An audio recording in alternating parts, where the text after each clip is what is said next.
Merci à Marianne. Magid, regardez, a une question lui aussi. Magid a 69 ans, il est retraité, il a 5 enfants, dont 2 à charge. En 2017, il a voté pour vous au premier tour, il a voté blanc ensuite, et cette année, il ne sait pas pour qui il va voter. Quand il travaillait, Magid gagnait environ 3 000 € par mois. Aujourd'hui, il gagne 1 100 € par mois environ, parce que sa retraite ne prend pas en compte ses primes. Il pensait profiter de sa retraite. Résultat, il n'est pas parti en vacances depuis 2015. Bonsoir, M. Mélenchon. Bonsoir, monsieur. Donc, ma question, elle est droit au but. Que comptez-vous faire dans un avenir proche, bien évidemment après l'élection, pour un calcul équitable et plus juste sur les retraites? Alors, je pense, j'en prie, monsieur, asseyez-vous, restez pas debout. Non, je préfère rester debout. Ah, vous préférez? Ah, j'aime bien. Parfait, alors, très bien. Mais, alors, je commence, la question porte sur le niveau des pensions, pas sur l'âge et tout ça, c'est une autre question. Enfin, je vous le dis quand même, avec moi, c'est 60 ans, 40 annuités. Mais alors, pour répondre à votre question, votre retraite est petite parce qu'elle n'intègre pas les primes. Donc déjà, que tout le monde entende que chaque fois qu'on prend une prime, c'est bien, on est content, mais ça compte pas, il n'y a pas de cotisation dessus, et c'est d'ailleurs pourquoi, si souvent, on préfère, ceux qui ont le pouvoir préfèrent donner des primes que du salaire. Il faut toujours réclamer du salaire. Parce que salaire égale cotisation, cotisation, tout va bien, la Sécu fonctionne et la retraite aussi. Maintenant, vous aviez une carrière complète. Oui. Bon. Alors vous êtes un bon client pour moi. Je vais vous dire pourquoi. Parce qu'on y a réfléchi devant le nombre de nos amis qui venaient nous dire, écoute, c'est pas normal, moi, je sais pas qui peut se figurer que je peux vivre avec aussi peu après avoir vécu plutôt pas mal. Alors, ce que je vais dire ne va pas être enthousiasmant par rapport à votre paye d'avant. Mais voilà ce que j'ai à vous dire. Toutes les retraites qui ont des annuités de cotisation complètes, toutes, nous n'en laisserons pas une inférieure au SMIC tel que nous allons l'établir, c'est-à-dire 1 400 €. Pourquoi? Parce que le SMIC, c'est le salaire minimum. La retraite, c'est un salaire différé. C'est-à-dire que c'est votre argent. Personne ne vous en fait cadeau. Toute votre vie, vous avez cotisé. C'était dans votre salaire, la part de cotisation que vous donniez pour vos retraites. Donc, c'est de votre argent dont on parle et de votre relation à la société. Vous travaillez, vous êtes payé pour le travail que vous faites. Quand vous êtes à la retraite, vous devez retrouver un niveau de salaire différé correspondant au salaire minimum qui sera payé demain, 1 400 €. Comment on paye ça? Pour être honnête, c'est la mesure la plus chère de tout le programme. D'accord? Je ne vais pas raconter d'histoire, c'est ce qui coûte le plus. Il y en a pour un bon paquet. Sauf que, ouais. quand vous dites... Mais je vais quand même vous dire, je termine juste en vous disant comment on le paye. L'idée est la suivante.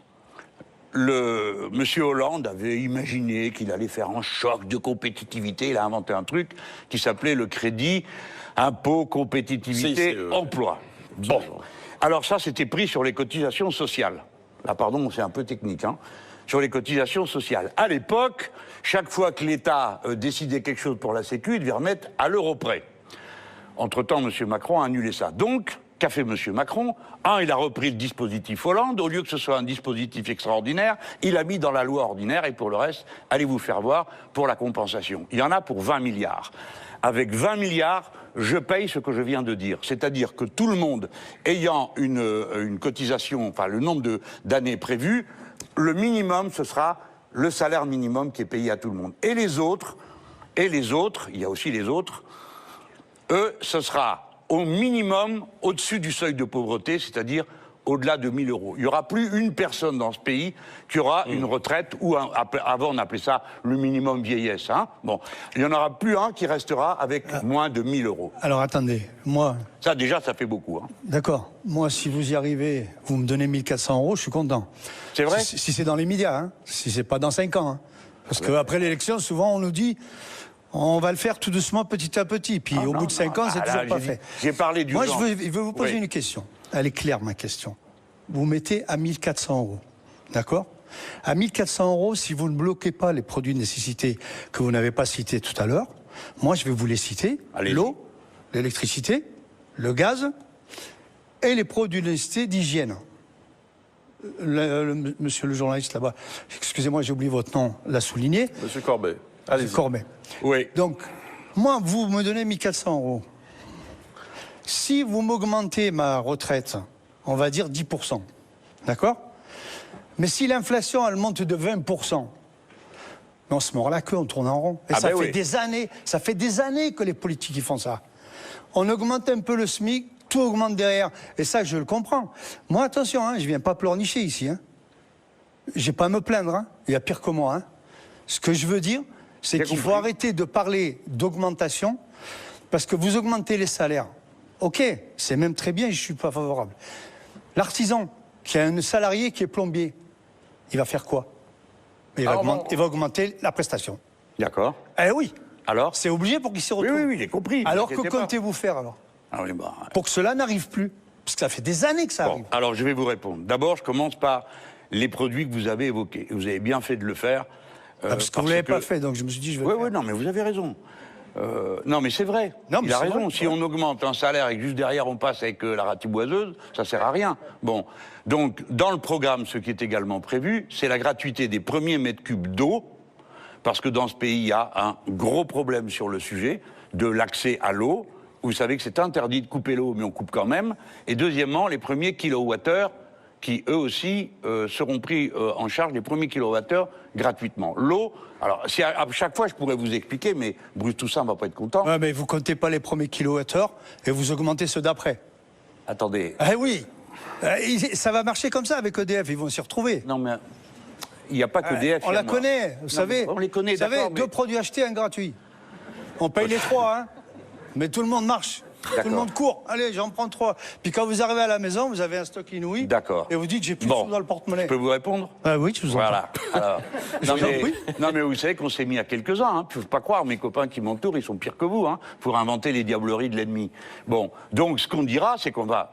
Vous avez raison, il faut bien que quelqu'un paye. On est d'accord? Oui, on est d'accord. Bah, parfait. Mais on est là. Donc si on est d'accord pour dire que quelqu'un doit payer, on choisit qui c'est. Oui ou non? Oui. Oui, ben, prenons l'eau. Eh ben non, mais bon, voilà. L'eau, vous avez un usage élémentaire de l'existence, vous lavez, boire, vous ne pouvez pas vous en passer. De boire, ni de vous laver. Mais en tout cas, de boire, vous ne pouvez pas vous en passer. Très bien.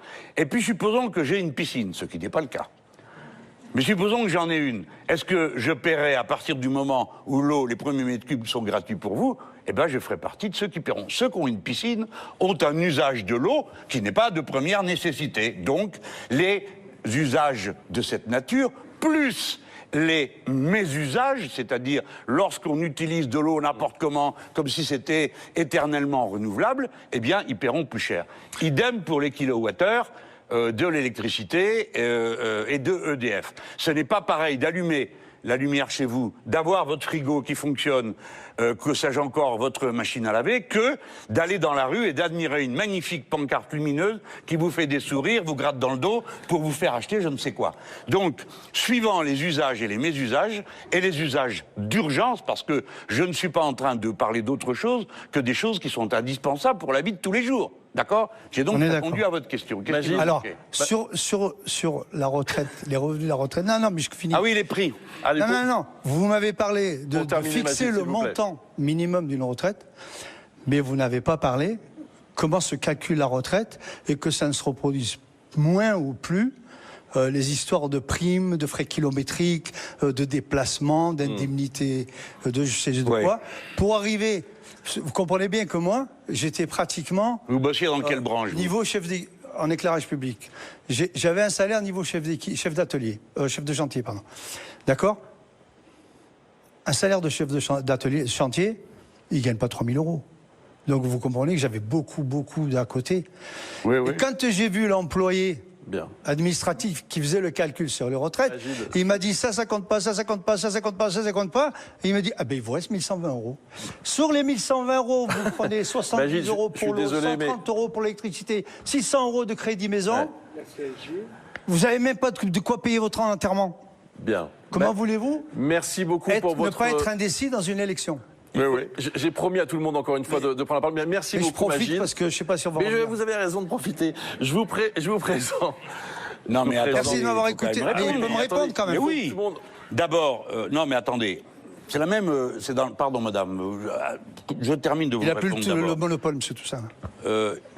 Il faut savoir ce qui est faisable ou pas. Attendez, c'est le président de la République que vous élisez, pas le président du MEDEF et le président de la CGT. Hein. Bon, il y a aussi dans ce pays des discussions et des conventions collectives. Je suis le d'accord. rappelle, non mais d'accord, mais les conventions collectives, je m'empresse de vous dire, monsieur, que tout ce dont vous avez parlé, vos primes et le reste, tout ça, ça a été négocié par des rapports de force. Vous avez On ne se raison. souvient pas qu'une seule fois, ils aient dit « Ah ben tiens, c'est la fête, on donne à tout le monde ». Il fallait leur prendre de force.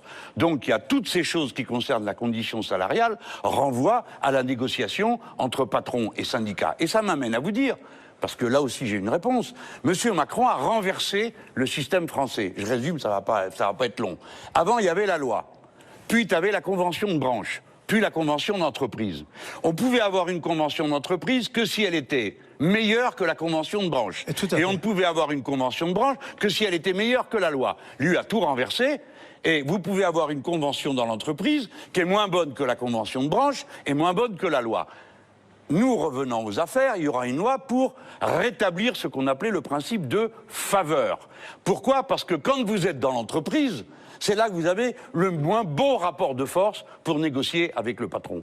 Tandis que quand vous êtes dans la branche, vous y arrivez. Et une des choses que nous exigerons dès notre arrivée, le gouvernement d'Union populaire, c'est que dans les 45 branches où il y a un accord qui est inférieur au niveau du SMIC, où les minima sont inférieurs au niveau du SMIC, la discussion doit commencer tout de suite avec, numéro 1, les minima.